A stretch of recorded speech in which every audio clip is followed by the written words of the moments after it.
Jadi mertua saya itu kena penyakit bronkitis ya. Jadi dia batuk itu udah lama sekali batuk tuh. Kalau sudah batuk itu terus-terusan sampai dada itu sakit.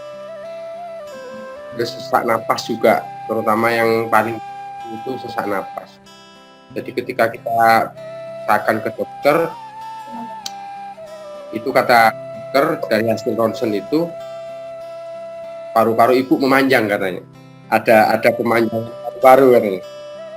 Jadi kami juga tahu paru-paru bisa memanjang. Akhirnya dikasih obat dari dokter.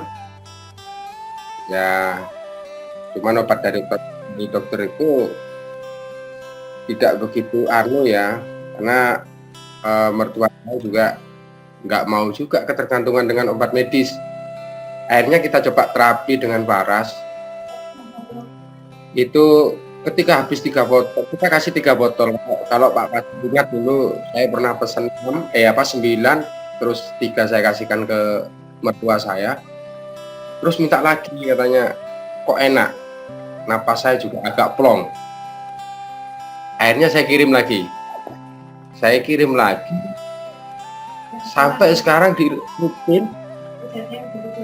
Jadi itu kejadian tuh di tahun 2018. Alhamdulillah sampai sekarang itu tidak pernah mengalami keluhan sesak napas ataupun batuk. Jadi ya itu kita terapi dengan Paras. Ini mungkin ya, sampai sekarang tuh kalau sudah mulai sisa 3 botol itu mertua saya pasti minta kirimi lagi. Kirimi saya Parasnya. Ditawari saudara, kebetulan waktu itu ya habis, ditawari saudara obat seperti jamu atau apa itu nggak cocok dah. Akhirnya tetap minta Paras. Jadi sampai sekarang masih pakai Paras terus walaupun tidak dalam kondisi sakit. Tapi memang beliau sudah tua, ada aja penyakit yang macam-macam. Tapi dengan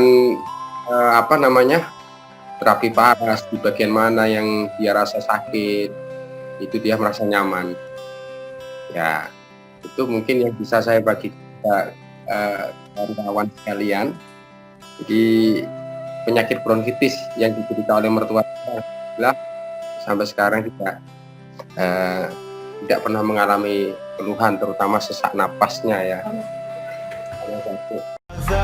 It's caught in the crossfire.